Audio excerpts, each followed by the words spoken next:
I ain't never made a call to Diddy. I got Diddy's number. Just hit him up. Yo, Diddy, what up? Never happened. He told me he'd take me shopping. I looked at him like, what'd you just say? Ooh, this is a tight one. And the winner is Eminem, the Eminem Show. Wait, he didn't just spell the word rapper and leave out a P, did he? Yep. The new lawsuit coming with Jay. The part with Jay.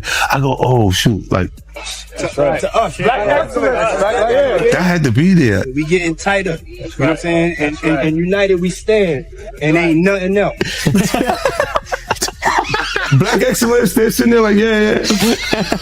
It's the billionaire brunch. Like, I hate you, man. Unaware of anything going on here. This is the one time I'm going to be with you this year. Yeah. Come on, bro.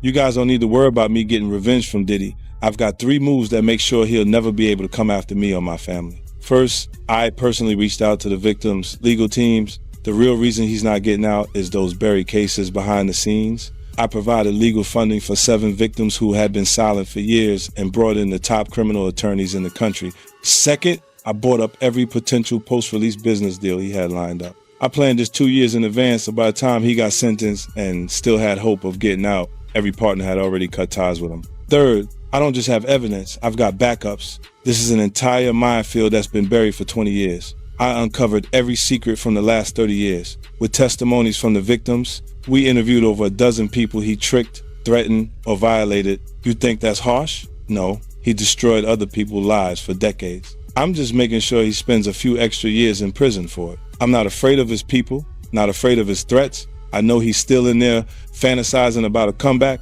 but the truth is, he's never coming back. That's why I don't be going to them pumpkin parties. They can hug you from the front and the back at the same time. Fuck you talking about? I mean, look, if you into that, I'm fine with it. To each his own. I'm just saying this ain't my down the party. I like it. It's uncomfortable. I think I belong in the girls' bathroom. Like that is good. The reason why their groups are so close is because all of them have a certain type of STD. I think they all got the alphabet. Now, bear with me, guys, because I'm not even trying to cap. I looked at it like this. You know they're not using condoms, right? So if you're in a party not using condoms, it ain't like you could catch something twice, right? You know, so if you already got something, ain't like you can catch it again.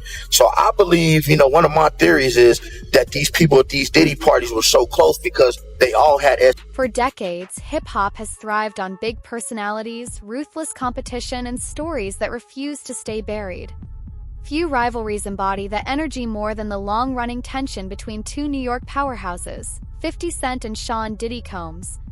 What began as a quiet industry rivalry in the early 2000s gradually hardened into nearly 20 years of public friction, with 50 repeatedly reigniting the feud whenever the spotlight gave him an opening. Recently, however, the tone has shifted. The jokes and jabs have given way to heavier suggestions, with 50 Cent implying he has personal knowledge of what allegedly took place behind closed doors at Diddy's ultra-exclusive gatherings, and hinting that major industry names may have been in the room. Those claims have sent shockwaves through the music world and reignited a feud many thought had cooled. To understand how things escalated to this point, you have to rewind to the beginning. In the early 2000s, 50 Cent was rebuilding his life and career after surviving a near-fatal shooting and being dropped from his label. During that period, he quietly wrote material behind the scenes to stay afloat, with some of his work reportedly landing on Bad Boy-affiliated projects, placing him in overlapping circles with Diddy long before their issues became public. From that uneasy proximity, the tension never fully disappeared. Instead, it simmered beneath the surface for years, gradually intensifying until it erupted into the very public and very personal clash that continues to command headlines today. Living after being shot 9 times. I don't know what the criteria are for street credibility. Or That's if it. If there's something that creates more merit for you. I looked at that experience as something that was unfortunate that I had to. I forget, why did the guy shoot you 9 times? Was it drugs or something? He was paid to do it. He was paid to do it? Yeah. Who would want to shoot you? Why were you targeted? You're such a good guy. This is my past. It was a drug thing? No, like a business thing? Karma. Karma? Explain to me again why this guy was hired to shoot you 9 times. Well, he was paid because someone felt like that I would potentially do something to them if they kept going in the direction that they were going. Man, you are tough. What are you talking about? The fact that somebody put out a hit on him because he was going to f somebody up? What kind of shit is that? That's crazy. But what is this all over? I don't know. It's difficult to explain, Robin, because you're not actually in the environment or involved in this. Just you can explain it to me. We'll see if we can follow it. Nah, man, it's just, what happened? What had you? It's so tough. You were pissed off at someone and you were going after them. What were you pissed off about? Nah, we was just having differences. Oh, like over what? A woman? Nah, no just way. Going back and forth. Like a guy got robbed in the actual neighborhood.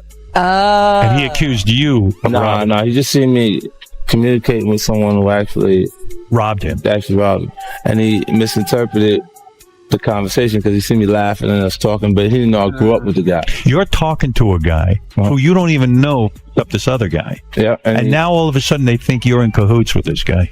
Yeah, because you see you laughing and talking, they figure you laughing and talking about them. Pain-wise, how bad is it to get shot in the face? Like, I mean... Probably... I don't know how to describe that outside of... Is it a 10 on the pain scale? It's not really like... Because it's not as painful as having to visit the dentist repeatedly for root canal. Really? Do you think you're dead at that point? When you take 9 bullets, do you go, oh, this is it, I'm checking out? Oh, it's a life-threatening situation. It's just not... I've seen people going to the hospital under circumstances that were way less intense and not come out. Yeah, it's a miracle you lived. Did you think you were like Jesus had saved you or something? Like, did you have a religious? Where were all these bullets? Oh, yeah, you have those moments where you get a little closer connection to your higher power because you kind of don't have an answer. But where were all these bullets? Because if you're shot 9 times and you live, it probably didn't hit anything important. Meanwhile, how lame is this guy who shot you? Everything's important, Robin. Everything's important. But 50, how lame is this? Shoot you in one of your unimportant areas, Robin. Yeah, right. What's an unimportant area? You're right. What the? Oh, yeah, he shot you in unimportant areas. I'm talking medically. But it's amazing his face isn't scarred from getting shot in the face, right? I got the little dimple. Oh. By the early 2000s, 50 Cent was exploding into the mainstream as one of hip-hop's most outspoken and uncompromising voices, never one to hold back when it came to calling out his peers. Near the top of his target list was fellow New York mogul Sean Diddy Combs. But this wasn't just another case of rap rivalry or competitive posturing. It was fueled by a lingering skepticism that 50 never seemed willing to shake. Instead of letting the tension fade, 50 Cent intensified it. Through interviews, social media posts, and even his own television platforms, he kept the spotlight fixed on Diddy. Some of his comments carried the edge of humor, but beneath the punchlines was a sharper message. Time and again, he questioned Diddy's behavior, chipped away at his carefully crafted public image, and pointed to what he saw as a disconnect between the persona presented to the world and the reality operating behind the scenes. And it's like all of Puff's problems are coming from the ministers touching little boys. What you mean? The laws are the way they are because Because of the priests. The priests touching little boys. Oh. Why are we looking at me, bro? I just go to church. I just go to church, right? I have nothing to do with this. I have an alibi. That's why the laws allow you to go that far back. Turn away from you right now. I'm just a Catholic kid. Come on. You've been diddled, dude. No. What's the body of Christ taste like? That's sacrilegious. You can't do that. He's like, yo, drink my blood. Yo. So it is crazy when after 20 years they come out. That is foul. But with Puffy, you were the only one saying anything for decades. Yeah, because we had our own little thing. But you were the only. Everybody else is scared. Huh? But everybody else is scared. So you think maybe this is a similar thing where everybody else is scared? I don't know what it is. I'm just asking. I think they're scared. But if they're scared, then that's what I'm thinking. Insinuating Jay-Z a little bit. Yeah. Like you've been saying people gonna come for him a little bit. No, I thought he would do funky stuff like the Super Bowl. Like it was not okay for me to be at the Super Bowl. Oh, he tried to cut that. Yeah, he didn't want me to. Well, they worked to make like there was an issue with me in the NFL that doesn't exist. So he did the corporate way of trying to keep you down. Oh, it's not me. It's them. It's them. And then when M says he's not gonna do it if I'm not there, then, let's go. Yeah. You know, what's your and Jay's issue? it's just competitive stuff. It's really just competitive. This is what I'm saying. When it gets past actual art, like actual music, and you're trying to block something that's in business, then it feels weird. It feels like we should be having beef. Oh, okay. So that's the behind the scenes thing that we don't see. It's one thing when there's like people talking about each other in music, but there's behind the scenes business deals that a guy is getting involved with on the side, and it's not like you're going to go public and be like, they tried to stop my vitamin water. This deal, and you go, he said that to you, like. Wow. Like they'll speak to your temperament. Like say, 50 is a little crazy. He'll say anything. You see what saying anything did to Kanye. So they're he's basically trying to scare people out of doing it. He later announced plans for a full-scale documentary series centered on Sean Diddy Combs and the growing wave of allegations connected to his name, making it clear this was far more than a spur-of-the-moment social media jab. According to 50 Cent, the project was a carefully developed, tightly structured production intended to explore what he described as the hidden reality surrounding one of the most powerful figures in the music industry. By May, the scope had expanded even further. 50 revealed that he had secured a deal with Netflix, ensuring the story would move beyond gossip and headlines and reach a global audience on one of the world's biggest streaming platforms. With that kind of distribution, the narrative wouldn't just circulate, it would land with maximum visibility and impact. Now let's get to a few of this morning's other big headlines. Starting with a bombshell announcement amid the mounting lawsuits against Sean Diddy Combs, Houston rapper 50 Cent announced yesterday that he's the executive producer of a docu-series about the assault and allegations against Combs. The series will also discuss trafficking and racketeering charges Combs is facing. The series is expected to make a premiere on Netflix, but a date has not yet been set. So you have something huge coming up, which is a documentary about P. Diddy, Puff Daddy, P. Diddy. Yeah. Did he do it, right? I know you've been heavy on social media talking about it. He did it.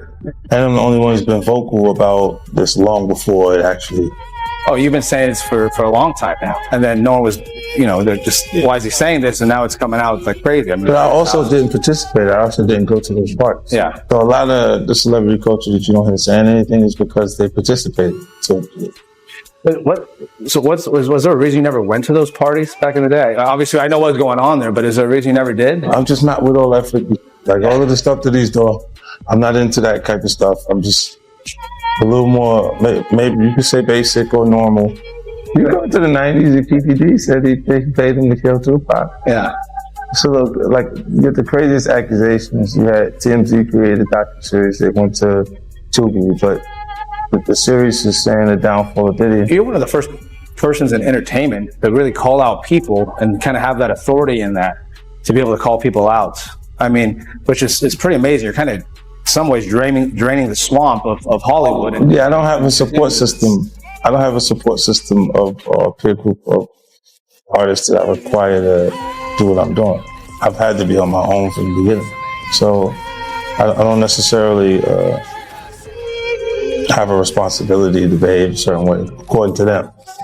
And look, if I didn't have an award-winning director doing it, if I hadn't put the right people in place to produce it properly, I would understand why they would question or doubt anything. Let me ask you this: do you think she knew what he was doing? I believe she knew he was doing the freak offs, but do I believe she knew he was allocating different monies to different places and which way it was going, which offshore accounts, which Swiss banks accounts, and all this shit was going in? Nah. I think she just was enjoying the fruits of the labor. But why you believe she knew about the freakos? Because one of the witnesses said she was there. And do you remember this, bro? Check it out. People tell off on themselves so much, man, and I don't understand when people don't catch it. Diddy has said this. He said, when I give a party, I have to have an ambulance outside of the house. Paramedics ready. That people had to take IV. Remember the time that him and his mama kissed each other on the lips? Yeah, I remember that video. Do you remember that both of them was getting the IV at the same time?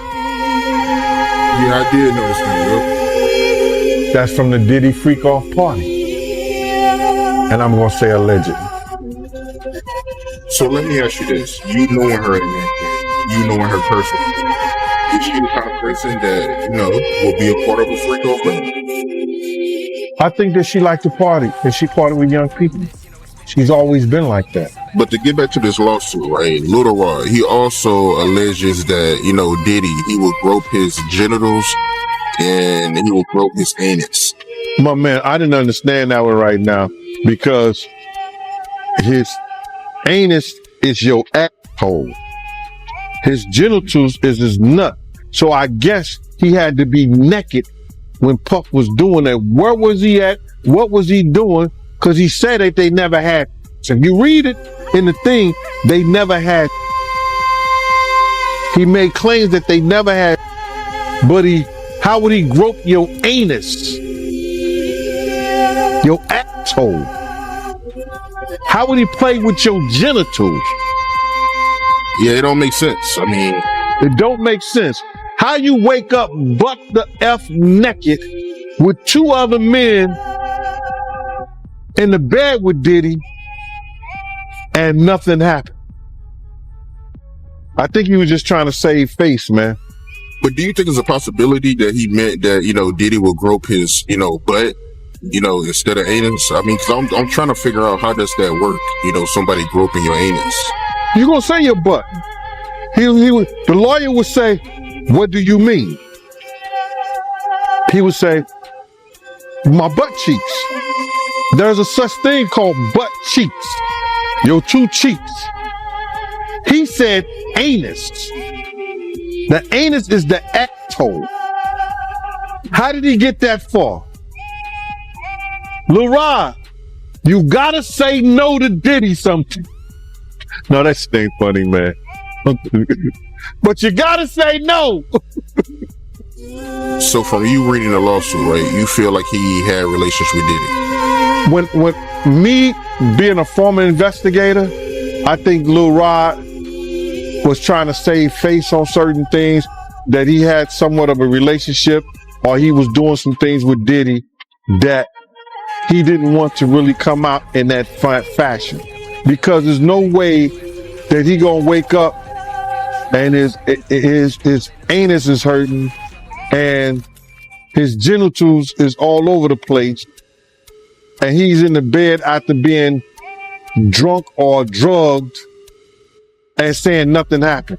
And you think that Diddy gonna be in the bed with 3 other men and nothing happened? It doesn't sound logical. If we're reading and believing what he said in those papers. If you woke up in bed and you was drunk or intoxicated on ecstasy, on whatever drugs that they put in there, roofied you or whatever, and you not feeling right, something is wrong. Wouldn't you say? Something is wrong. He didn't say, we woke up with all my clothes. He said, we woke up butt the F naked. For now, the fallout continues to unfold, and 50 Cent insists that a definitive record exists and will eventually come to light. When Diddy's trial concluded, the most serious allegations didn't stick.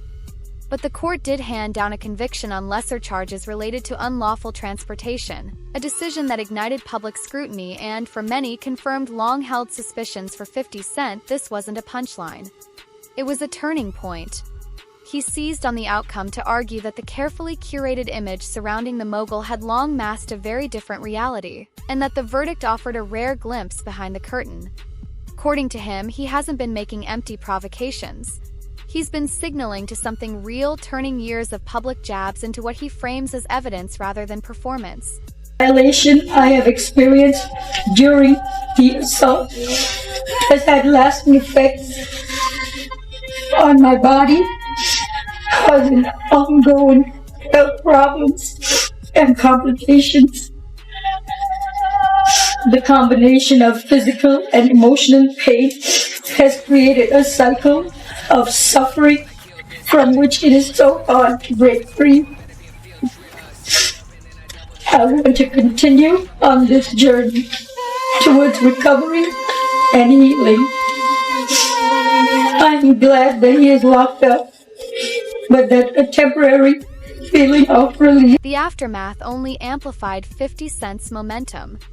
As legal developments and official proceedings became part of the public record, it grew harder for critics to dismiss his long-running warnings as background noise. In hip-hop, perception is power, and credibility is currency. Nothing about his approach appears impulsive. Every move feels calculated. By linking the legal spotlight surrounding Sean Diddy Combs to a broader documentary effort reportedly headed to a major streaming platform, 50 ensures the conversation stretches far beyond a fleeting news cycle. By reacting to each new twist on social media, he keeps public attention locked in. And by alluding to unnamed figures without making direct accusations, he sustains pressure on both fans and industry insiders while staying just inside the lines online. Each post ignites waves of debate and speculation. Within the industry, the quiet can feel even louder than a denial, suggesting caution, self-preservation,